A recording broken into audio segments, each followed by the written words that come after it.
வணக்கம். பாட்டுடை தலைவிங்கிற கதையோட நிறைவு பகுதியை இப்போ படிக்கலான் இருக்கேன். கதைக்கு போகலாமா? அதன் பிறகு ரவி எழுந்தான் பேசுவதற்கு. இவ்வளவு பேர்கள் கூடி என்னை பாராட்டி பேச முற்படும் பொழுது நான் இதற்கு தகுதி உடைவன்தானா என்ற பிரமிப்பே எனக்கு ஏற்படுகிறது. இந்த தகுதியை காத்துக்கொள்ள நான் என்றைக்கும் கடமைப்பட்டவனாவேன். என்னிடம் இத்தகைய எண்ணத்தையும் நம்பிக்கையும் வைத்த அனைவருக்கும் என் நன்றியை தெரிவித்துக் கொள்கிறேன். அடுத்தது இலக்கியம் இலக்கியம் என்று கூறுகிறோமே, அந்த இலக்கியம் எப்படிப்பட்டது? காலத்தால் அழிக்க முடியாமல் என்றைக்கும் நிலைத்து நிற்பதுதான் இலக்கியம். வறுமையை அழித்து விடலாம். அந்த வறுமையை எந்த காலத்தில் இருந்தது, எப்படி இருந்தது என்பதை ஒரு மனிதனை உருவாக்கி அவனை சமுதாயத்தில் உலாவ விட்டு, ஏழ்மையிலும் சரி பணத்திலும் சரி புரள விட்டு அவனுடைய குணாதிசயங்களை சித்தரிக்கும் பொழுதுதான் அந்த நாவல் முற்று பெறுகிறது. அந்த கதாநாயகனுடன் வாசகர்களும் கூடவே போனது போல் அவனுடைய வறுமையை தங்கள் இதயத்தில் நிறுத்தி பரிதாபப்பட்டு அவனுடைய மகிழ்ச்சியின் பொழுது மகிழ்ந்து போகும் பொழுதுதான் அந்த இலக்கியம் உருவாகிறது. வாசகர்களின் வரவேற்பு அமோகமாக கிடைக்கிறது. மற்றும் சொல்லப்போனால் எழுத்தாளர்கள் தங்கள் துயரங்களை மறைக்காமல் எழுத்தில் வடிப்பது இன்னொரு சிறப்பு. இதனால்தான் ஆலிவர் கோல்ட்ஸ்மித், வேர்ட்ஸ்வர்த் போன்றவர்கள் சிறப்படைந்தார்கள். என்னுடைய நாவல்களில் ஏதோ சில சிறப்புகள் இருப்பதாக பல கடிதங்கள் வந்துள்ளன. அது உண்மைதான் என்று துணிந்து ஒப்புக்கொள்ளக்கூடிய தன்னம்பிக்கையை என்னுடைய பிரமிப்பு இன்னும் உண்டாக்கவில்லை. எழுத்தாளன் காலத்தை படம் பிடித்து காட்டுவதால் அது சாகா இலக்கியமாக நிலைத்து நிற்க முடியும். உங்களுடைய ஊக்கம் எனக்கு இன்னும் எழுத வேண்டும் என்ற ஆவலை தூண்டுகிறது. அதற்காக நான் உங்களை பாராட்ட வேண்டும். அதை தவிர இந்த எழுத்தாளனால் வேறு என்ன செய்ய முடியும்? உங்கள் ஊக்கமும் எதிர்பார்ப்பும் எனக்கு சிறந்த டானிக்காக இருந்து என்னை பலப்படுத்தும் என்று கூறிக்கொண்டு எனது பேச்சை முடித்துக் கொள்கிறேன். ராதா பிரமித்து போய் உட்கார்ந்திருந்தாள். என்ன அழகாக பேசுகிறான்! அவன் எத்தனையோ கூட்டங்களுக்கும் இலக்கிய வட்டங்களுக்கும் அழைத்தும் அவள் போனதில்லை. எத்தகைய பேரிழப்பு! அவனுடைய இதயத்துக்குள் போக அவள் முயற்சி செய்ததே இல்லை. ஆனால் அவளை அவன் தன் இதயத்துக்குள் வைத்தே வந்திருக்கிறான். நிர்மலா எப்படி ரசிக்கிறாள் என்று திரும்பி பார்த்தாள். நிர்மலாவின் முகத்தில் எந்தவித உணர்ச்சியும் இல்லை. அவனுடைய பேச்சு முடிந்ததும் கொடைக்கானல் இலக்கிய மன்ற செயலாளர் நாராயணன் பேசினார். கொடைக்கானலில் நிர்மலா தேவி கச்சேரி செய்ய வந்திருந்தார். எதேச்சியாக ரவீந்திரன் ஓய்விற்காக அங்கே வந்திருந்தார். அவரை அங்கே இலக்கிய மன்ற கூட்டத்தில் பேசும்படி கேட்டுக்கொண்டோம். வந்த இடத்தில் அதை ஏற்றுக்கொண்டது அவரின் பெருந்தன்மையை காட்டியது. எழுத்தாளரின் வாழ்க்கையில் எத்தனை சுவையாக சில நிகழ்ச்சிகள் நடக்கின்றன என்பது எனக்கு புரிந்தது. அப்பொழுதுதான் எங்கள் இலக்கிய மன்ற கூட்டமும் கச்சேரியும் முடிந்த அன்று இரவு நிர்மலா தேவியின் தந்தை இறந்துவிட்டதாக சென்னையிலிருந்து மெசேஜ் வந்தது. நிர்மலா தேவி எப்படி போவதென்று தவித்தார். ரவிதான் தன் காரில் அவரை அழைத்து போய் சென்னையில் விட்டார். இப்படிப்பட்ட சமயத்தில் செய்யும் உதவிதான் சிறந்தது என்றாலும் இதை எல்லாராலும் செய்துவிட முடியாது. செய்வார்கள் என்று சொல்லவும் முடியாது. அவருடைய சிறந்த குணங்கள் அனைத்தும் அவரது நாவல்களில் ஆங்காங்கு ரத்தினங்கள் பதித்தாற் போல மின்னுகின்றன. இந்த அவார்டு அவருக்கு எழுத்தாளன் என்ற முறைக்கு கிடைத்ததனாலும் எனக்கென்னவோ அவருடைய மேம்பட்ட குணங்களுக்காக கிடைத்ததாகவே தோன்றுகிறது. இதை மிகவும் பெருமையுடன் கூறுகிறேன் என்று கூறி முடித்தார். கைப்பிடியில் வைத்திருந்த ராதாவின் கரத்தில் தன் கரத்தை வைத்து அழுத்தினாள் நிர்மலா. ரவியை மணந்த நீ ரொம்ப லக்கி ராதா. அவரை போன்ற சிறந்த குணமும் நல்ல லட்சியங்களும் உடையவர்கள் லட்சத்தில் ஒருவர் இருப்பாரா என்பது சந்தேகமே. நிர்மலாவால் இதை சொல்லாமல் இருக்க முடியவில்லை. சொன்ன பின்பு அவள் அங்கே இருக்கவில்லை. கச்சேரிக்கு தயாராக வேண்டும் என்று எழுந்து போய்விட்டாள். ஆள்காட்டி விரலை நெஞ்சில் பதித்து வில்லாக வளைத்து எடுத்து அவளை சுட்டி காட்டினான். நானும் வரவா என்ற கேள்வியில் சுந்தர். அவள் தலையை அசைத்து விட்டாள். இன்னும் யார் யாரோ பேசினார்கள். மேடை பேச்சு கண்டு வழக்கமாக சில நபர்கள் இருப்பார்கள். அப்படி சிலர் ரவியின் பாராட்டு விழாவிலும் இருந்தார்கள். அவர்கள் எல்லோரும் வரிசையாக பேசினார்கள். தம்முடைய பேச்சு முடிந்ததும் போய்விடுவேன் என்று கூறிய கலெக்டர் கூட எழுந்து போகாமல் அமர்ந்திருந்தார். போன வேகத்தில் திரும்பி வந்தாள் நிர்மலா. கையில் ஒரு அட்டை பெட்டி. நாராயணனை அழைத்து ஏதோ கூறினாள். அப்பொழுது பேசியவர் முடிந்ததும் நாராயணன் மைக்கில், இப்பொழுது நாதவாணி செல்வி நிர்மலா தேவி திரு ரவீந்திரனை பாராட்டி பொன்னாடை போர்த்துவார். மேடை ஏறிய நிர்மலா தயங்கினாள். நீங்கள்தான் போர்த்த வேண்டும். எழுத்துலக மன்னன் நாதவாணியின் கையால் பெறுவதை நாங்கள் பார்க்க வேண்டாமா என்று வற்புறுத்தினார். மேடையில் தொடர்ந்து சலசலப்பு. நான் சிறியவள் என்றாள் நிர்மலா. பரவாயில்லை, இந்த காட்சியை காண நாங்கள் அதிர்ஷ்டம் செய்தவர்கள் என்றார் நாராயணன். மேஜையும் நாற்காலியும் போடப்பட்ட வரிசையிலிருந்து தனியாக சற்று ஒதுங்கி மைக்கிற்கு அருகில் வந்தாள். நிர்மலாவை மைக்கை நகர்த்தி வைத்தாள். பிறகு பளபளவென்று மின்னிய சரிகை ஆடையை அவள் பிரித்தாள். அவன் தலையை குனிந்து கொண்டான். உடல் வளைந்தது. அவனை சுற்றி அதை போர்த்திய பொழுது கண்கள் சந்தித்தன. இப்படி மணமாலை சூட்டுவேன் என்று நினைத்தேன். இந்த பேராவது எனக்கு கிடைத்தது. என்னை வாழ்த்துங்கள். சட்டென்று குனிந்து கீழே உட்கார்ந்து வணங்கிய பொழுது அவள் கண்களிலிருந்து தெரித்த சூடான கண்ணீர் துளிகள் அவன் பாதத்தில் விழுந்தன. கீழே இறங்கிய நிர்மலா திரும்பி பார்க்காமல் விடுவிடு என்று போய்விட்டாள். ராதாவுக்கு நிர்மலா இப்படி சொன்னதெல்லாம் தெரியாது. அது ரவியின் அந்தரங்க பாதுகாப்பிற்கு மட்டுமே உரியது. ஆனால் ராதாவின் நினைவெல்லாம் நிர்மலாவையே சுற்றியது. நிதானமாகவும் பேசும் குரல் கூட சங்கீதமாகவே ஒலிக்கும்படியாக நயமாக பேசும் நிர்மலாவை மரகதம் தூஷித்தது நினைவுக்கு வந்தது. சத்யனும் மரகதமும் அவளை எவ்வளவு தூரத்திற்கு ஆட்டி படைத்து விட்டனர். பாராட்டு விழா முடிந்து கச்சேரி ஆரம்பமாக அரை மணி நேரம் இடைவெளி இருந்தது. கூட்டம் வெளியே போய் காபி டிஃபன் என்று சாப்பிட ஆரம்பித்தது. நாராயணன், ரவி, ராதா, சுந்தர் இன்னும் சில முக்கியப்பட்டவர்களை உள்ளே அழைத்து கொண்டு போய் காப்பி கொடுத்தார். திரும்பி பந்தலுக்கு வரும்பொழுது, சார், எப்படியாவது கேட்டுவிடுங்கள் சார் என்று மீண்டும் நினைவுபடுத்தினான் சுந்தர். முதல் வரிசையில் ராதா, ரவி, சுந்தர். தம்பூரின் இனிமை அந்த நிசப்தத்தில் இனிமையை கூட்டியது. ஜம்மென்று தோடி வர்ணத்துடன் கச்சேரி ஆரம்பம். ரவியின் தோளில் கன்னத்தை பதித்த ராதா, இவளை பார்த்தால் சாதாரணமாக இத்தகைய ஒரு கலை இவளிடம் ஒளிந்து கிடப்பதை நம்பவே மாட்டார்கள் என்று முணுமுணுத்தாள். நிர்மலா ரவியை மீண்டும் எதிரே சந்தித்ததால் நிலை கலங்கித்தான் போயிருந்தாள். அதுவும் முதல் வரிசையில் அவன் அருகில் ராதா அமர்ந்து அடிக்கடி சரசமாக தலையை திருப்பி பேசுவதும் கன்னத்தை தோளில் உராய்வதையும் காண முடியாமல் கண்ணீர் திரையிட்டது. மனம் தடுமாறியது.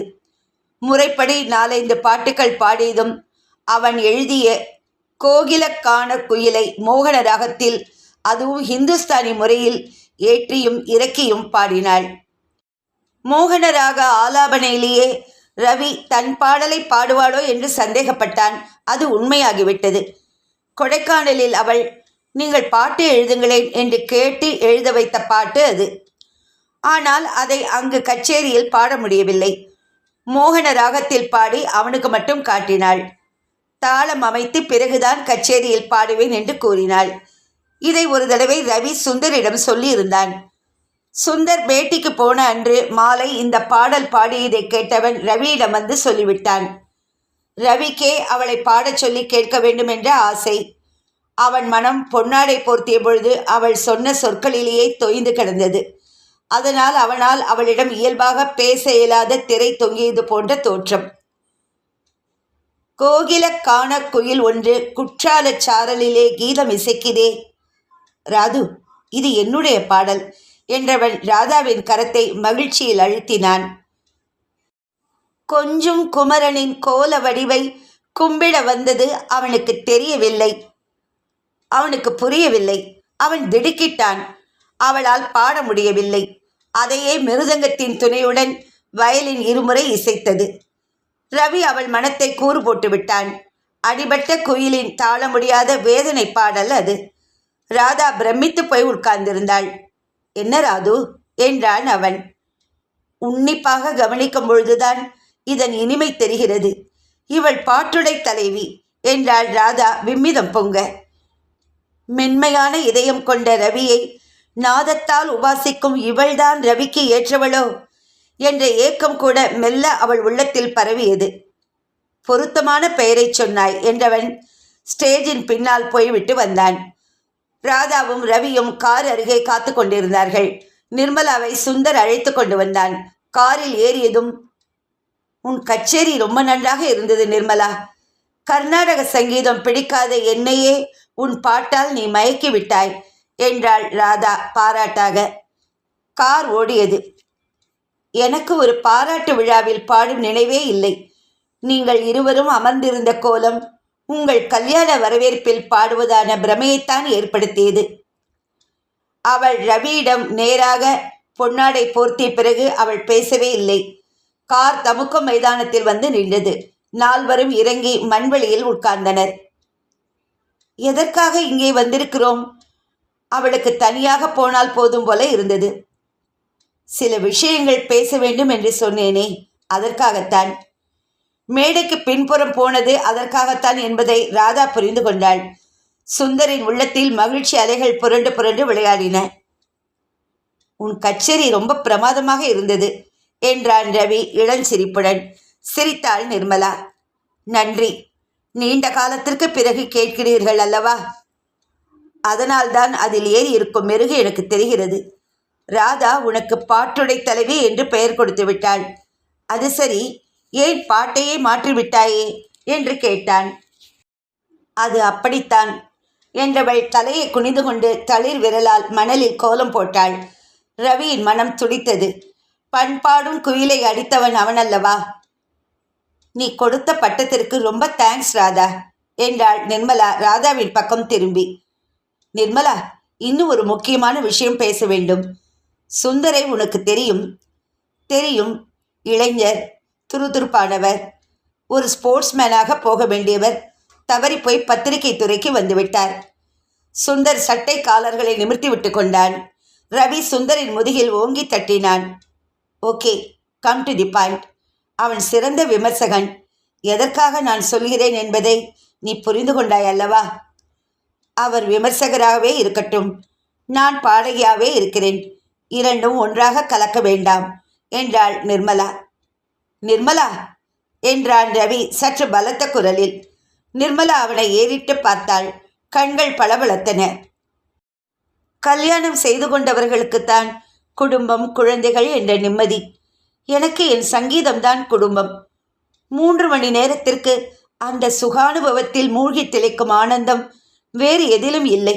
என்னை எதிலும் இணைக்காதீர்கள் என்றாள் நிர்மலா.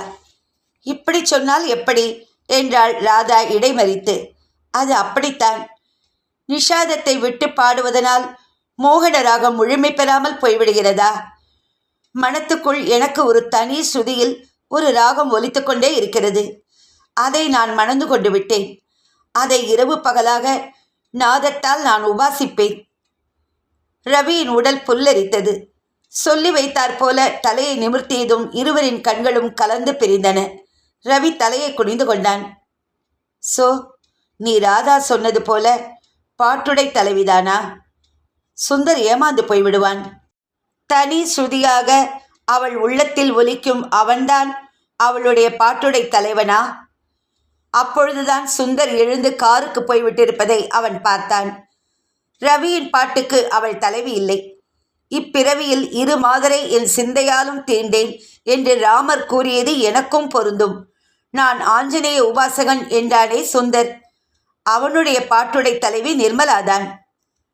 நீங்கள் கூட டெல்லிக்கு போயிருந்ததாக கேள்விப்பட்டேன் என்றாள் நிர்மலா. பேச்சை மாற்றும் முயற்சி இது. நான் கூடிய விரைவில் அமெரிக்காவில் இருக்கும் மிசோரி யூனிவர்சிட்டிக்கு போய்விடுவேன்.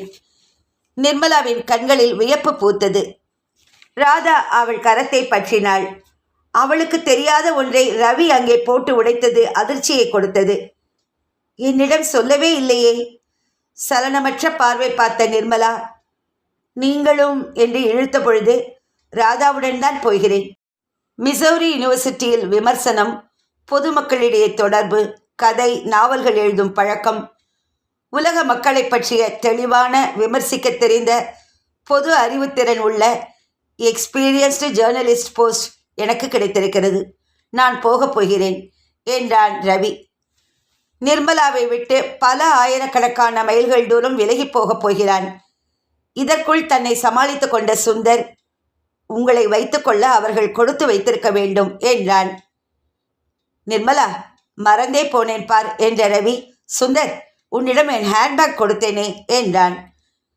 காரில் இப்பொழுதுதான் வைத்தேன் என்ற சுந்தர் ஓடிப்போய் எடுத்துக்கொண்டு வந்தான்.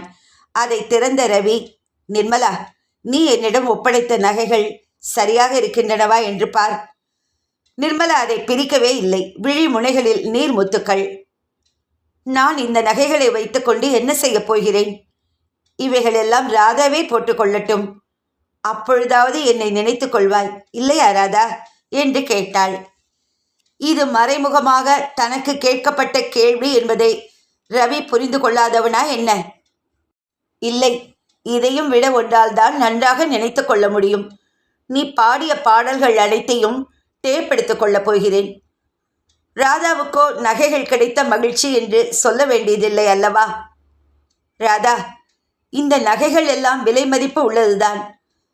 ரவிதான் உன்னுடைய விலை மதிப்பற்ற நகை. இதை நீ புரிந்து கொள்ள வேண்டும். வேர் அழுத்தமாக இருந்தால்தான் மரங்கள் காற்றில் ஆட முடியும்.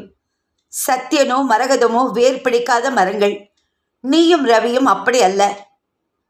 இன்று பேப்பர் பார்த்தீர்களா என்றான் சுந்தர்.